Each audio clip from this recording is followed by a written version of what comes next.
우리에게 6월달은 나라 사랑과 호국 보훈의 달로 불려집니다. 잘 아시는 것처럼 6월에는 국가 기념일들이 몇 개가 있죠.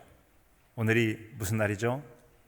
현충일입니다. 6월 6일 현충일. 이 날은 바로 조국의 광복과 국토 방위를 위해 싸우다가 목숨을 바친 분들, 순국선열과 전몰장병의 그분들의 죽으심을 이제 우리가 추모하기 위해서 기념하는 날이죠. 그러니까 80년대 민주화 운동이 참 많이 있었습니다만 정점을 찍었던 1987년 6월 10일, 이번 주죠. 6월 10일은 민주항쟁 기념일로 지켜가고 있습니다. 그것은 바로 민주항쟁을 기념하고 민주주의의 정신을 계승하겠다는 그런 의미를 담아서 제정된 날입니다. 그리고 6월 25일, 잘 아시는 것처럼 1950년 6월 25일 오늘 같은 주일이었죠. 주일 새벽 4시에 북한에서 소련제 탱크를 앞세우고 남침, 북쪽에서 남쪽으로 침략해 왔던 전쟁이 있습니다. 이런 전쟁의 날들을 우리가 기억하고 기념하기 위하여 지킨 날들, 법정 기념일, 공휴일 기념일들이죠. 자, 여러분, 이 같은 이 국가가 위기에 놓여 있을 때, 전쟁을 한다든지 이런 위기에 놓여 있을 때 어떤 분들은 자신의 생명을 기꺼이 돌아보지 않고 나라와 민족을 위해서 위험을 감수하고 싸웠습니다. 그들의 피 흘림이 있었습니다. 그래서 오늘이 있을 수 있었다고 하는 것이죠. 바로 국가는 그런 분들의 고귀한 희생과 헌신을 기리고 또 공헌을 보답하여 지키는 날이 바로 기념일이죠. 뿐만 아니라 그분들을 유공자 혹은 보훈 대상자로 정해서 충분하진 않지만 작을지라도 그분이 잊지 않고 있음을 기억하여 이제 보상이나 격려를 하고 있습니다. 여러분, 이 같은 일들을 국가가 잘해야 됩니다. 이를테면 나라 민족을 위해서 전쟁에 참여하고 위험을 감수하고 때는 몸이 여러 전쟁에 상처를 입을지라도 정말 나뿐만 아니라 후대를 좀 살게 하겠다는 그런 마음 가지고 나를 지키려는 의도가 있을 터인데 국가에서 아무런 관심도 갖지 않는다. 그러면 의욕이 떨어지고 큰 위험에 처하게 될 겁니다. 그래서 그분들을 잘 돌봐주고 보살펴줘야 되는 것이죠. 자, 여러분, 이 같은 이 나라와 민족 가운데는 우리나라뿐만 아니라 모든 나라에는, 아니 많은 나라에서는 다른 나라 식민 지배를 받았다면 해방인, 우리는 광복절 같은 그런 날이 있을 겁니다. 어느 나라 어느 민족이라도 전쟁 없이 오늘까지 이런 날은 거의 없을 겁니다. 결과적으로 많은 싸움에서 공을 세우고 수고했던 분들이 있었기에 오늘이라는 날이 있었던 것이죠.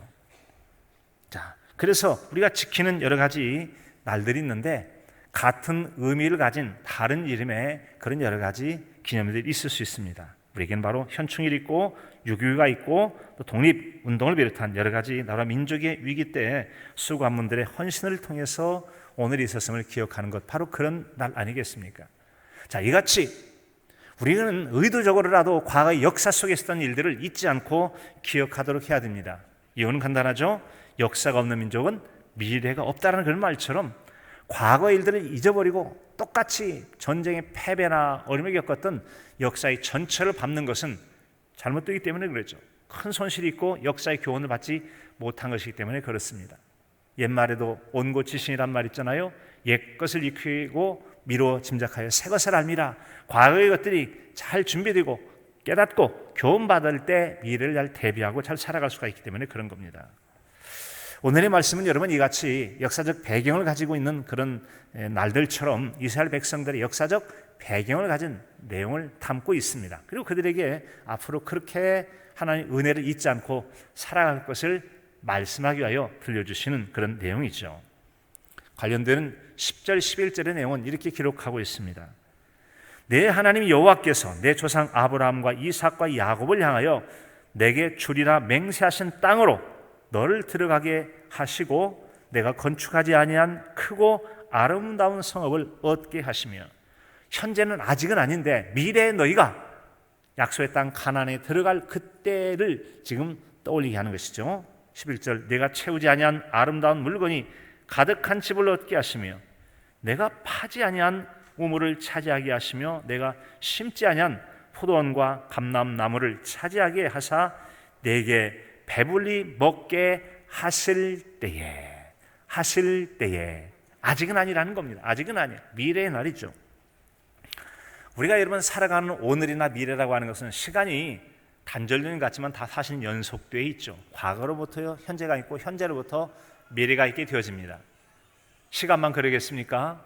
과거의 역사 속에 뿌려진, 마치 계절 따라 씨앗을 뿌려놓으면 봄철에 뿌린 것 여름에 갖고서 가을에 거두는 것처럼 역사의 여러 질곡의 변곡점에서 어떻게 대응했느냐에 따라 실패하기도 하고 성공하기도 하고, 망했더라면 망한 국가, 성공했더라면 정말 지켜낸 국가의 여러분 정체성을 가지고 또 살아가는 거 아니겠어요? 그래서 우리는 오늘이라는 것이 결코 과거와 단절될 수 없는 시간의 영속이요, 과거의 사건들의 영속이요, 과거 먼저 살았던 분들이 그 사건을 어떻게 대응해서 지켜냈느냐 패배했느냐에 따라서 오늘이라는 날이 영향을 받기 때문에 그런 것이죠. 이 같은 과거 일들을 하나님 말씀하시면서 과거의 역사 속에 어떻게 그의 택한 백성들을 도우셨는지 잊지 말라고 하는 겁니다. 잊지 말라, 이 점을 말씀하기를 원하셨던 거예요. 따라서 신앙인들은 이 나라가 오늘에 이르기까지 이런 과정 속에 하나님께서 함께 하셨다는 것을 알아야 됩니다. 아셔야만 돼요. 아이들이 나이가 어릴 때는 부모님이 어떤 사랑을 베풀어 주셨는지 모릅니다. 뭐 해줬냐고 그럴지도 몰라요. 그런데 나이가 먹고 때가 되고 철이 들게 되어지면 내가 그 당시에는 깨닫지 못했지만 그때에도 그렇게 고생하셨겠구나, 그런 고생과 수고를 통해서 오늘 나를 있게 했겠구나, 이 점을 알게 되는 것이죠. 그런 것처럼 이 민족이 아직 하나님을 섬기기 이전이라 할지라도 하나님은 이 민족을 향한 놀라운 구원의 계획과 세계 선교의 열정, 그런 사역들의 목적을 위해서 믿음이 없던 때에도 이 민족을 지켜주신 줄로 믿습니다. 지켜주셨을 줄로 믿습니다. 그런 은혜를 잊지 말자는 거죠. 그래서 고난의 역사 가운데 구하시고 지켜주신 은혜를 잊지 않고 기억하면서 그분을 바로 섬길 것을 말씀해 주고 있습니다. 자, 우리는 오늘의 말씀을 통해서 무엇을 들을 수가 있습니까? 겉으로 드러난 이스라엘 백성들이 주신 하나님의 명령의 음성을 들을 수가 있습니다. 오늘 말씀 12절과 13절에 보면 이렇게 기록이 되어 있는데요. 너는 조심하여 너를 애굽 땅 종되었던 집에서 인도하여 내신 여호와를 잊지 말고, 같이 옵니다. 하나님을 잊지 맙시다. 하나님을 잊지 말고 기억합시다. 하나님이 잊지 말라고 말씀하십니다. 하나님이 어떤 분이신데 은혜를 베푸신 분이죠. 종되었던 집에서 인도하여 내신 여호와를 잊지 말라라고 말씀합니다. 잊지 말고 그럼 뭐 하라는 거죠? 13절에 내 하나님 여호와를 경외하며 그를 섬기며 그의 이름으로 맹세할지어다 라고 말씀하고 있습니다. 오직 하나님 한 분만 섬기겠습니다. 하나님만을 경외하겠습니다. 제가 그 점은 분명히 지키겠습니다. 맹세하라고 말씀하세요.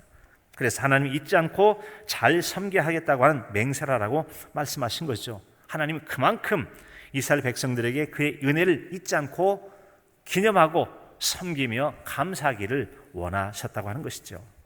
자, 우린 여러분 오늘의 말씀은 이제 요셉이 형들에게 애굽으로 팔려 내려간 것이 계기가 되어서 있었던 일임을 알 수가 있습니다. 요셉이 여러 우여곡절 끝에 종으로 팔려갔지만 애굽 땅에서 총리가 됩니다. 총리가 돼요. 그러니까 총리로 재직하고 있는 동안에 그 세계 지역이 많이 가뭄이 들었습니다. 그의 부모과 형제가 살았던 가나안 땅도 흉년이 들었어요. 멀리 저 남쪽에는 곡식이 많이 있다는데 돈 같은 것 보석 가지고 있어야 뭐 하겠어? 먹고 사는 게 중요하지. 우선 식량과로 아들들을 내보냈어요. 그런데 여러분, 원수는 외나무 다리에서 만난다고 이 곡식을 팔 수 있는 권한을 가지고 있는 요셉의 궁궐에 여러분 그를 팔았던 형제들이 찾아오게 된 거 아니겠습니까? 자, 여러분 이 같은 운명적 만남을 갖게 되는 거죠. 원수 외나무 다리를 만나듯 운명적 만남을 갖게 됐고, 이것이 계기가 되어서 그의 아버지와 함께 약 76명 정도가 이제 애굽 땅으로 내려오게 됩니다. 그래서 이제 그 땅에서 살게 되죠. 그런데 세월이 지나면서 그 땅에 7년 흉년과 7년 풍요와 같이 그런 여러분 큰 공헌을 했던 요셉의 어떤 존재 모르는 왕이 떠올랐어요. 그리고 이스라엘 백성들, 히브리라고 하는 떠돌이 의미를 가진 히브리 사람들이 점점 아주 빠르게 번성하는 걸 보면서 일종의 두려움을 느낀 겁니다. 그래서 산파에게 아들 낳으면 모르게 죽여버리라고. 그런데 산파들이 안 죽이는 거죠. 하나님 두려움을 안 죽이고 살려내니까 나중엔 왕이 모든 백성에게 명령을 내립니다. 남자 아들을 낳거든 전부 다 나일강에다 집어 던져라. 우리가 잘 알고 있는 여러분 모세도 그렇게 버려졌으나 건진받은 자라는 뜻이잖아요. 모세가 그렇게 나오는 겁니다. 그렇게 그 민족을 잠재적 적군을 이긴 겁니다. 요새가 침입해 오면 요새와 협력해서 우리를 대적할 것이다, 떠날 것이다 라고 해서 그들의 번창을 막으려고 했던 것이죠. 막으려고 했어요. 그러면서 여러분, 국고성을 짓기까지 여러 가지 그들이 얼마나 어렵고 힘들게 했는지, 모세일 때문에 더 거칠게 혹독한 대우를 받으면서 벽돌을 찍어내야 되고 건축을 해야 되는 힘든 일이 있을 때 그들의 탄식과 호소 하나님께 상달되었던 거죠. 이러면 이런 과정 속에서 하는 모세를 보내셨고 그들을 구출하게 하는 놀라운 역사를 이루시게 되는 겁니다. 이 같은 하나님의 백성을 탈출해서 광야로 나와서 지금 광야 가운데 있는데, 아직 약속의 땅 들어가기 전에 있을 때 하나님께서는 말씀하시는 겁니다. 옛날 잊지 마라. 너희들이 그 땅에 어떻게 종살이했지? 종살이할 때 어떻게 살았느냐? 혼자 벗어났느냐? 누가 도왔지? 하나님이 도우셨지? 바로 그 과거의 사건들을 잊지 말고 기억할 것을 말씀해 주고 있습니다. 우리 잘 아는 대로 피, 개, 이, 바, 악도, 금의 흑장이라고 하는 애굽 땅에 여러분 10가지 재앙이 있잖아요. 아이고, 그 재앙 때문에 이제 모든 창자들이 다 죽으니까 지긋지긋한 거예요. 빨리 나가버리라고. 그런데 그들을 나가라고 해놨지만 잠시 후에 또다시 옛날 본성이 살아나서 결코 내보낼 수가 없어요. 또 쫓아가다가 홍해바다에 수장되는 그런 일들이 그들에게 있었습니다. 그런 일들 뿐만 아니라 광야 40년 기간 동안 살아갈 때 그들이 어떻게 먹고 마셨습니까? 어떻게 살아갔습니까? 하나님께서 불기둥과 구름개로 인도하시고, 먹을 것이 없을 때는 만나와 메추라기를 먹으셨고, 마실 물이 없을 때는 마라의 쓴물은 단물이 되게도 하시고, 또 모자랄 때는 반석에서 물이 나게 하셔서 그들을 마시었던 분이 우리가 믿는 하나님이신 줄로 믿습니다. 하나님이신 줄로 믿습니다. 이는 그래요. 어디 그뿐이겠습니까? 광야 40년 세월 동안에 끊임없이 주변 국가들에게 침략당하고 전쟁을 해야만 했던 그들이었던 것이죠. 그런 상황 속에서 하나님 그들을 도우셨다는 거죠. 은혜를 받았다는 겁니다. 그런 은혜를 잊지 말라고 하는 거예요. 사람이 여러분, 개구리가 올챙이 쪽 모른다고 먹고 살만하면 과거에 어렵고 힘들었고 그 어렵고 힘들 때 하나님께서 어떻게 도우셨는가를 까마득하게 다 잊어버리고 배은망덕하게 살아갈 수 있죠. 그러지 않기를 바라신 거예요.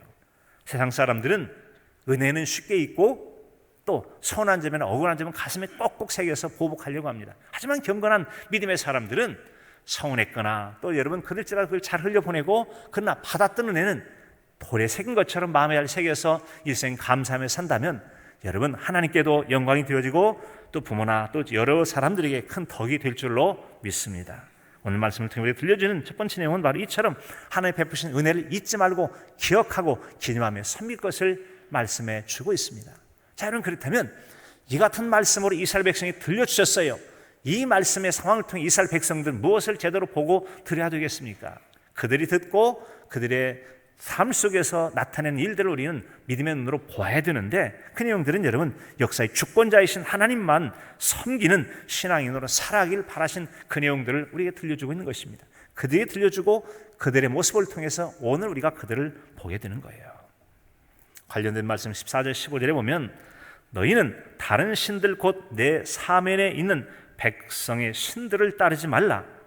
너희 중에 계신 여호와 하나님, 너희의 하나님 여호와는 질투하시는 하나님이신즉 너희 하나님 여호와께서 내게 진노하사 너를 지면에서 멸절하실까 두려워하노라.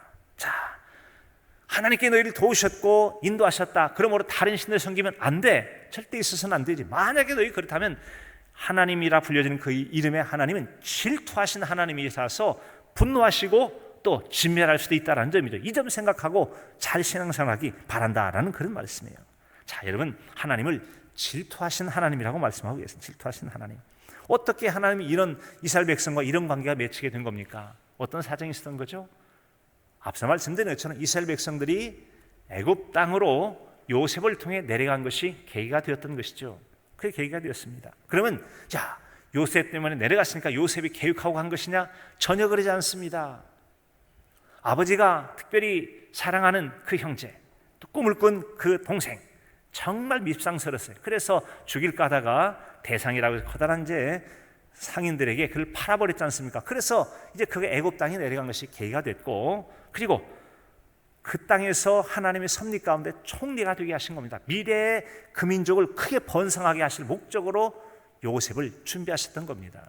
그래서 요셉을 통해 내려왔던 76명의 사람들이 약 한 400년이 지나가면서 남자 장정만 60만 명이나 되었다고 성경이 기록되어 있지 않습니까? 크게 중다한 민족을 이루게 되어집니다. 그러나 이 같은 여러분, 이 일들이 그냥 거저된 것이 아니라 아브라함이 가나안 땅의 본토 친척 아비 집을 따라 그 땅에 왔을 때 내 4대 후손들이 다시 이 땅에 돌아와 살 것이라고 말씀하셨어요. 약 430년 정도가 되는데 이미 하나님의 말씀하심이 이루어진 놀라운 예언적 성취의 사건입니다. 자, 그런 일에 쓰임을 받았던 또 요셉의 고백이 참 은혜롭습니다. 자기를 팔아버렸던 형들이 이제 아버지가 별세하시고 나니까 언제 동생이 자기들을 보복할지 두려워서 벌벌 떠는 겁니다. 그때 요셉이 그의 형들에게 들렸던 말씀이 창세기 50장 20절의 말씀이거든요. 당신들은 나를 해하려 하였으나 하나님은 그것을 선으로 바꾸사. 같이 해볼까요? 하나님은 선으로 바꾸사. 아멘. 하나님은 당신들을 나를 팔아버렸지만, 나쁘게 만들었지만 하나님 그것을 선하게 바꾸셨다라는 겁니다. 그래서 오늘같이 많은 백성의 생명을 구원하게 하려 하셨나니 당신들은 두려워하지 마소서. 당신과 당신 자녀들을 기르리이다 라고 간곡히 그들을 위로했다고 말씀하고 있습니다. 하나님은 예비하신 뜻이 있어서 주 백성을 준비하시고 그 애굽 땅에서 크게 번창할 수 있도록 하기 위해서 요셉을 쓰시려고 앞서 보내셨다는 겁니다. 팔아버린 것 같지만 하나님 그를 선택하시고 하나님 의도에 따라서 주권적으로 그들을 세우셔서 그 땅에 큰 일꾼이 되게 하셨던 것입니다. 요셉의 말에 의하면 역사의 주관자가 하나님이시라고 고백합니다. 사랑하는 성도 여러분, 역사의 주관자가 하나님이신 걸 여러분도 고백하실 수 있으십니까? 하나님 역사의 주관자이신 줄로 믿습니다. 그분을 알고 바로 섬겨가야 된다는 거죠. 그분이 아닌 어떤 사람이나 다른 신들의 영광을 돌려서는 안 돼요. 위대한 그 놀랍도록 은혜 베푸신 하나님을 알고 그분을 섬기며 그분께만 영광을 돌려야 된다는 거죠. 그렇지 않으면 하나님이 서운하세요. 질투하신다는 겁니다. 출애굽기 34장 14절에 보면 여호와는 질투라 이름하는 질투의 하나님이라. 질투라 이름하는 질투의 하나님. 하나님의 이름이 질투야, 질투. 이렇게 생각하면 여러분 좀 하나님 좀 째째 보이잖아요. 그런데 하나님은 질투의 하나님이라고 하는 이 말 속에 다음에 세 가지 뜻이 있는 거죠. 하나님이 우리를 얼마나 사랑해, 뜨겁게 사랑한다는 거죠. 그래서 도무지 너희와 나 사이에는 어떤 우상도 이 사랑의 틈새 끼어들 수가 없어. 우리를 뜨겁게 사랑하는 징표 중에 하나가 바로 여러분 질투라고 하는 것입니다.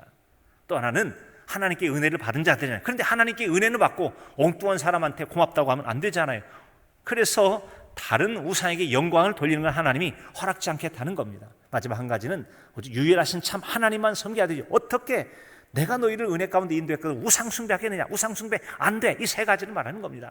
내가 너를 뜨겁게 사랑함으로 너와 내 사이에 누구도 끼어들 수가 없어. 언제까지나 너희를 사랑한다. 하나님은 과거뿐만 아니라 현재와 미래도 우리를 뜨겁게 사랑하시고 하나님과 우리 사이에 누구도 끼지 않기를 원하시는 분이 우리가 믿는 하나님이신 줄로 믿습니다. 그 하나님은 우리를 사랑하시는 하나님이세요.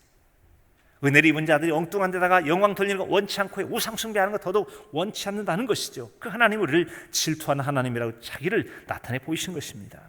하나님은 긍휼과 자비에 풍성하신 하나님이십니다. 하지만 그분의 영광을 우상에게 돌리고 그럴 때 질투하십니다. 다른 자에게 돌리는 것 질투한다는 거죠. 이 말 속에 우리가 깨달을 것 중에 하나는 당신 말이죠, 내가 다 도왔기 때문에 그렇다.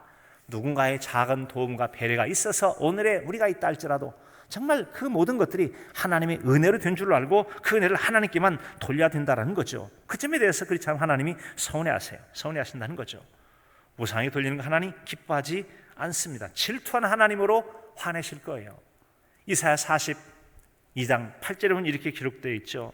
나는 여호와이니 이는 내 이름이라. 나는 내 영광을 다른 자에게 내 찬송을 우상에게 주지 아니하리니 라고 말. 다른 우상에게 주지 않겠다.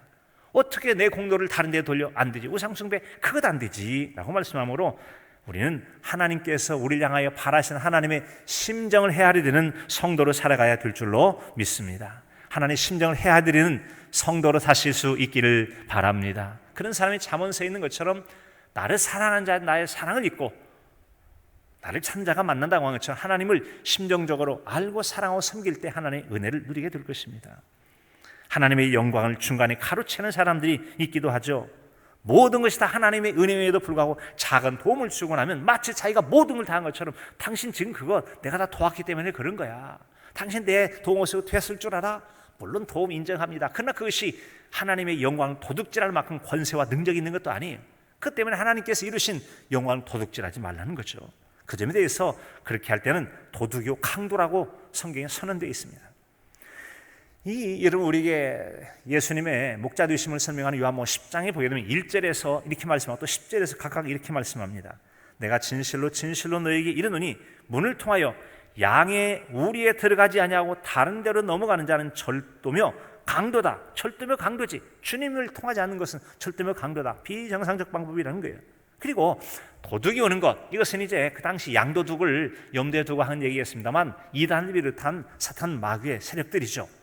도둑이 오는 것은 도둑질하고 죽이고 멸망시키는 것뿐이요, 내가 온 것, 예수님이죠. 양으로 생명을 얻고 풍성히 얻게 하려 하심이라.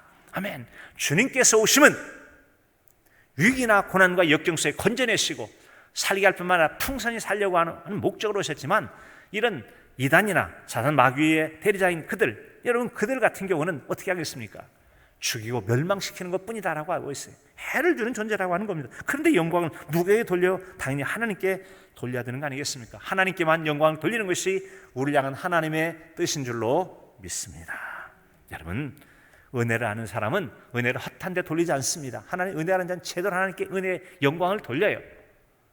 우리가 잘 아는 여러분 부활장이라고 말씀하는 고린도전서 15장 9절로 10절에 보면 그렇게 말씀하잖아요. 나는 사도 중에 가장 작은 자라.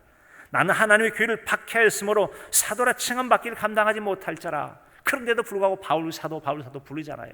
예수님 믿기 전에 예수님 믿는 사람은 얼마나 핍박을 했고 아주 못됐는지 그 생각하면 나는 사도라고 불리기도 부끄러운 사람이라고 말하면서 그렇게 겸손히 말하고 있습니다. 그런데 그가 어떻게 그럼에도 불구하고 사도라 불려줄 수 있었습니까? 이게 바로 하나님의 은혜라고 하는 겁니다. 하나님의 은혜요. 그러나 내가 놔둔 것은 하나님의 은혜로 된 것이니 내게 주신 그의 은혜가 헛되지 아니하여 내가 모든 사도보다 더 많이 수고하였으나 내가 한 것이 아니요 오직 나와 함께 하신 하나님의 은혜로다. 하나님의 은혜로 가능했다는 겁니다. 사람의 수가 없지는 않습니다. 노력과 인내가 없지는 않습니다. 그러나 그것을 인정하기는 하지만 그렇다고 해서 하나님의 영광을 대신할 만큼 되지 않다는 거죠. 그래서 우리 영광은 하나님께만 돌려야 되는 겁니다. 하나님의 은혜가 헛되지 않게 해야 될 줄로 믿습니다. 내게 주신 은혜가 헛되지 않아서 이렇게 오늘의 결과가 있는 것이지 우리의 노력만 가지고 된 것은 아니다는 겁니다. 이것이야말로 경건한 믿음을 가진 성도의 고백이어야 됩니다. 누구누구에게 공로를 돌리려 하는 것, 그것도 안 되고 내가 하고 내가 공로를 하나님의 은혜를 독차지하려는 것, 이것도 옳지 않다는 것입니다. 오직 우리는 내 공로, 누구 공로가 아니라 하나님의 은혜로 오늘 있게 된 것입니다. 오늘 나에 놔둔 것이 다 하나님의 은혜인 줄로 믿습니다. 여러분에도 오늘 여러분이 하나님의 은혜인 것을 고백하실 수 있습니까? 그러실 수 있기를 진심으로 축복합니다. 하나님 바로 이 인생의 주권자가 하나님이라는 걸 인정하고 살기를 바라시고 그리고 그를 통해 영광 받기를 원하신다는 거죠. 그런 성도들의 고백이 신실한 은혜 받은 성도라는 거예요. 오직 영광은 하나님께만 돌릴 것을 말씀하고 있습니다. 자, 이스라엘 백성들의 과거의 역사를 잊지 말라고 말씀하니 기억하고 기념하라. 그리고 그 기념하는 삶을 살 것을 말씀하면 우리에게는 그런 무엇을 말씀합니까? 우리는 오늘의 말씀을 통해 무엇을 행하라고 그 말씀을 듣고 있는 겁니까? 그것은 바로 그 말씀을 통해 듣고 깨달은 걸 우리 삶 속에 실천하기를 원하십니다. 그래서 개인의 인생과 나라와 하나님 나라 복음, 이 전하는 사역, 이 하나님의 은혜를 힘입어서 행할 것을 말씀해 주고 있지요. 우리 개인은 세상 속에서 혼자처럼 살아갑니다. 하지만 그러나 결코 혼자일 수는 없습니다. 아무리 개인주의가 만연해도 혼자 살 수는 없어요. 너는 나, 나는 너, 우리라고 하는 관계 속에 살아갑니다. 한 사람이 10가지, 20가지 다 만들어서 간의 수목까지 못 살잖아요. 내가 잘할 수 있는 것, 적은 재료, 싼 값으로 내 노동력을 집중하면 아주 많은 이득을 남겨요. 그러면 서로가 주고팔고 사고파는 것이죠. 이게 상업의 거래고 다른 나라와 하는 걸 무역이라고 하는 거죠. 우리나라 조건에서 생산하기 쉽고 많이 만들 수 있고 원자재도 많은 것 많이 만들어요. 당신 나라 할 것 서로 받고 팔자. 그러면 돈도 벌고 값싸게 물건도 구입할 수 있으니까 경제적 이득이 생겨나서 함께 살아가는 거죠. 그런 관계 속에 서로 무수한 사람과의 관계, 내가 속해 있는 가정과 교회와 직장과 우리가 속해 있는 이 나라 민족, 이렇게 같이 사회와 공동체까지 연결이 되어 있고 영향을 주고받고 살게 있습니다. 주고받고 살아요. 이것은 성경시대뿐만 아니라 우리 시대에도 마찬가지고 오늘 우리의 삶도 마찬가지라고 하는 것입니다. 그래서 우리는 개인이 혼자 살 것 같지만 혼자가 아니기 때문에 혼자의 평안함을 위해서도 우리는 지도자를 위해서 기도해야 돼요. 대통령을 위해서, 국회의원을 위해서, 장관을 위해서, 시장, 또 여러분 각자 여러분 속해 있는 교회 지도자를 필요해서 지도자를 위해서 기도하라. 이것이 진정으로 복이 될 것을 우리에게 말씀해 주고 있어요. 왜요? 한 사람은 전체 영향을 미치고 또한 전체가 개인에게 영향을 미치기 때문에 그런 겁니다.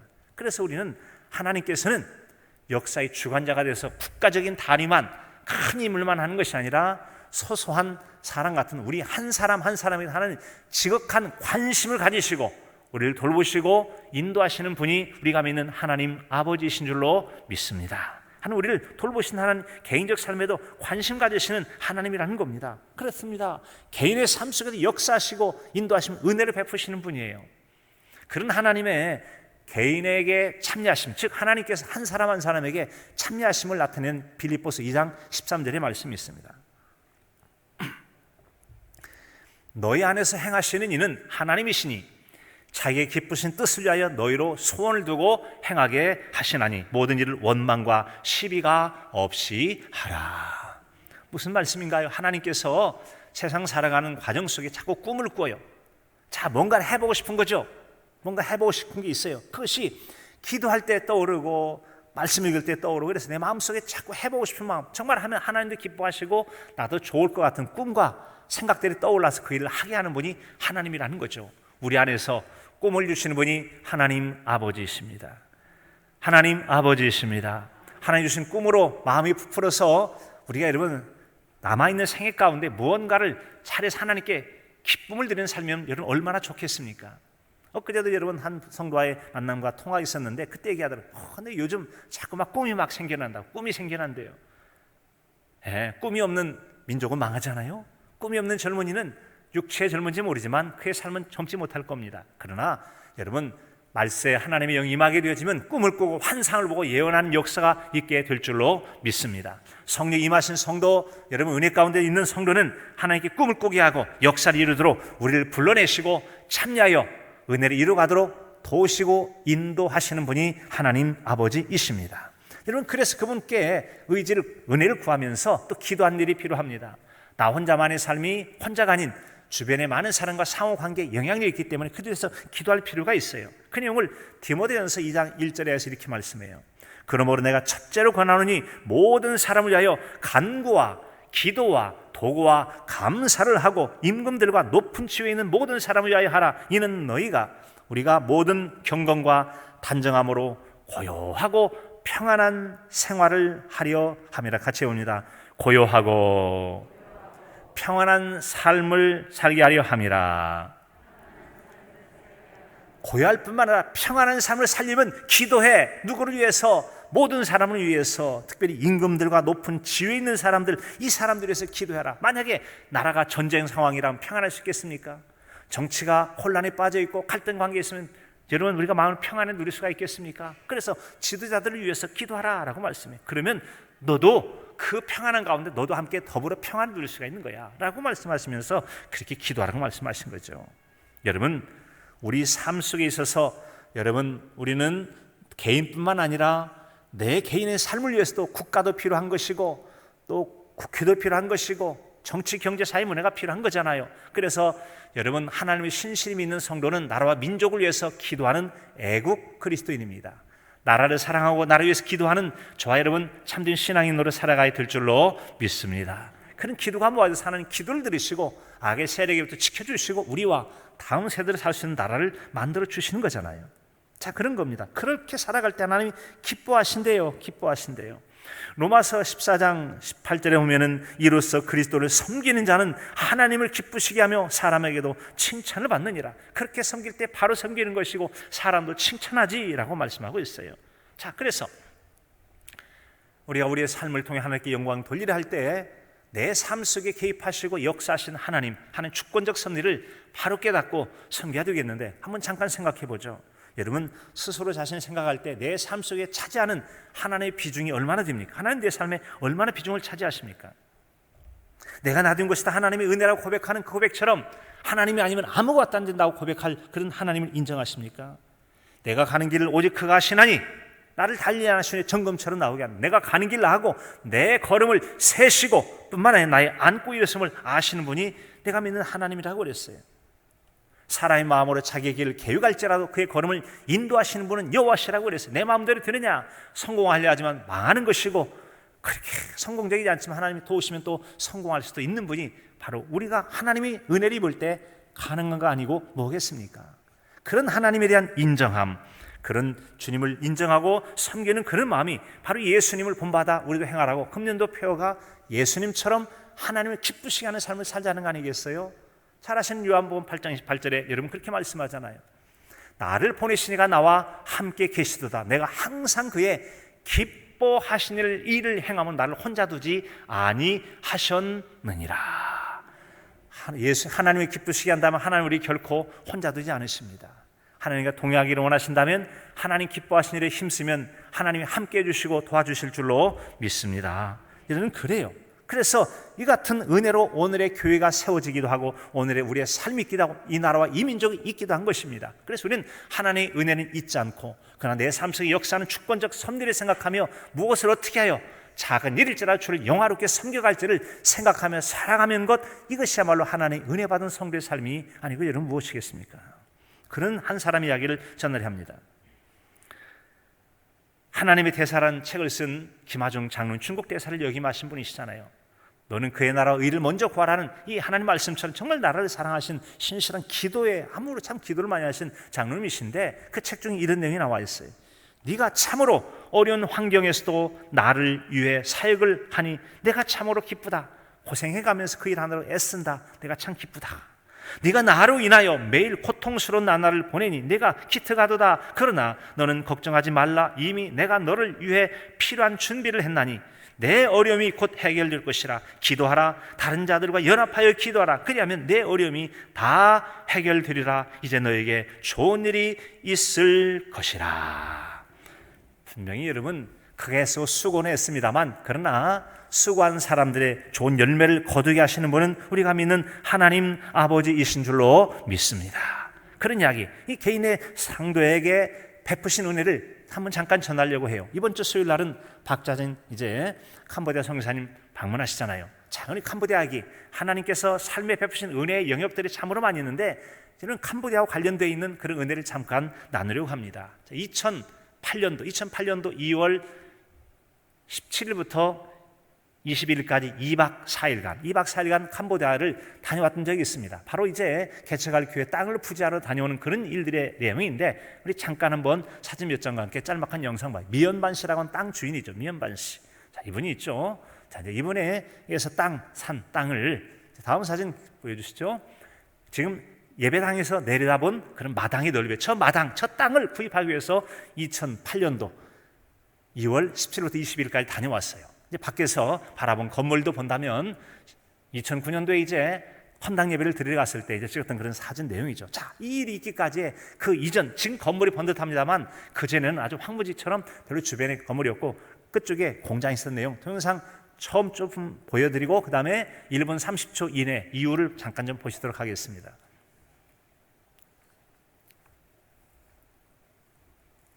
땅을 이제 구입하러 갔을 때 아주 뭐 참 형편이 없는 그런 상황들이었죠. 자, 그런데 이제 처음 땅 사러 갈 때 주변이 이렇게, 지금은 건물이 빼곡합니다. 그때는 없었죠. 2008년도 상황입니다. 우리 주인께서도 1m 길이만큼만 이 캄보디아의 젊은 사람에서 기부를 좀 해줬으면 정말 좋겠다, 그런 마음을 가지고 있어요. 이제 한 1분 30초 정도로 중간으로 좀 잘라주세요. 잘라주십시오. 이게 뭔 말씀인가 하면요,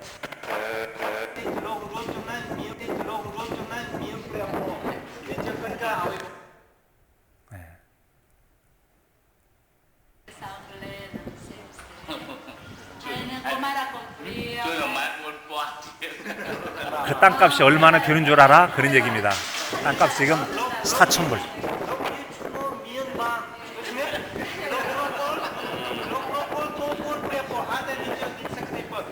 1m가 굉장히 큰 돈이라는 건 저도 알아요. 근데 만약에 선생님께서 캄보디아의 미래를 위해서 1m를 한다면 저도 전혀 준비되어 있지 않지만 돌아가서 저도 1m를 더 하겠어요. 그러면 캄보디아의 미래를 위해서 굉장히 좋은 일이 될 겁니다.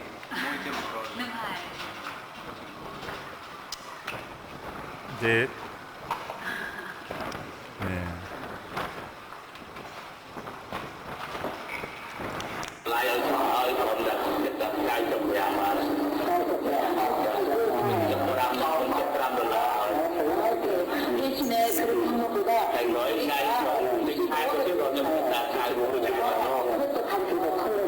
선생님께서 꼭 기도해 드리겠다고 말씀하셨죠. 감사합니다. 결과적으로 이제 주인이 땅을 팔게 됐다는 내용입니다. 자, 이런 내용입니다. 자, 이제 됐습니다. 길이가 43m예요. 그리고 절반을 딱 자르면 21.5m잖아요. 그러니까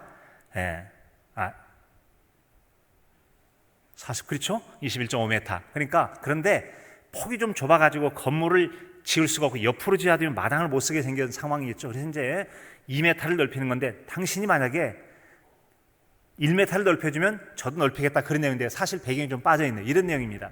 그날 18일 날 이제 아침부터 저녁 시간까지 땅을 보러 여러 다녔는데 너무 의지고 구석져 가지고 살 수가 없어요. 이제 더 이상 보여줄 땅이 없다고. 그런데 혹시 더 없냐고 그랬더니 있긴 있는데 돈이 안 맞고 좀 비쌉니다.